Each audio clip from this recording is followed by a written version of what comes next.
ಕಾರ್ಕಳದ ಚತುರ್ಮುಖ ಕೆರೆ ಬಸದಿ ಜೀರ್ಣೋದ್ಧಾರ ಸಮಿತಿ ಇವರ ವತಿಯಿಂದ 2024 ಜನವರಿ 18ರಿಂದ 22ರವರೆಗೆ ಜರುಗುವ ಪಂಚಕಲ್ಯಾಣ ಮಹೋತ್ಸವ ಪೂರ್ವಭಾವಿಯಾಗಿ ಇಂದು ಆನೆಕೆರೆ ಚತುರ್ಮುಖ ಕೆರೆ ಬಸದಿ ಬಳಿ ನೂತನ ಕಚೇರಿಯನ್ನ ಕಾರ್ಕಳ ಶಾಸಕರಾದ ವಿ ಸುನೀಲ್ ಕುಮಾರ್ ಉದ್ಘಾಟಿಸಿದರು. ನಂತರ ಮಾತನಾಡಿದ ಅವರು, ಆನೆಕೆರೆ ಚತುರ್ಮುಖ ಕೆರೆ ಬಸದಿ ಅತ್ಯಂತ ಪವಿತ್ರವಾದ ಸ್ಥಳ. ಈ ಬಸದಿಗಳನ್ನು ನೋಡಲು ದೇಶದ ಹಲವಾರು ಕಡೆಯಿಂದ ಪ್ರವಾಸಿಗರು ಬರುತ್ತಿದ್ದಾರೆ.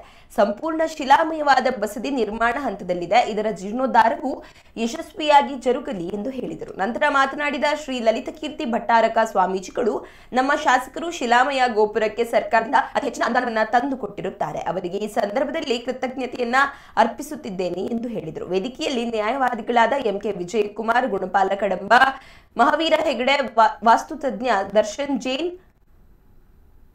ಹಾಗೂ ಪುರಸಭೆಯ ಮಾಜಿ ಅಧ್ಯಕ್ಷೆ ಸುಮಾ ಕೇಶವ್ ಉಪಸ್ಥಿತರಿದ್ದರು.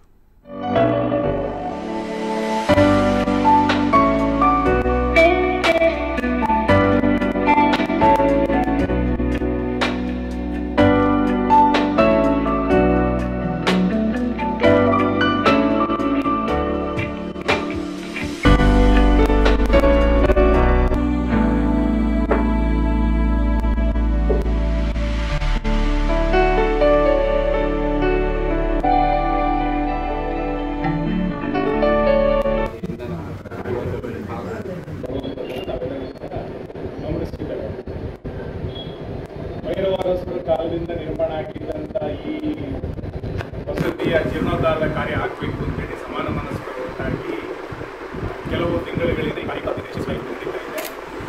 ಶಿಲಾಮಯವಾಗಿ ಪೂರ್ಣಗೊಂಡಿರುವಂಥ ಈ ಜೈನ ಬಸದಿಯ ನಾಡಿದ್ದು ಜೀರ್ಣೋದ್ಧಾರದ ಕಾರ್ಯದ ನಿಮಿತ್ತವಾಗಿ ಇವತ್ತು ಕಾರ್ಯಾಲಯದ ಉದ್ಘಾಟನೆ ಆಗಿದೆ.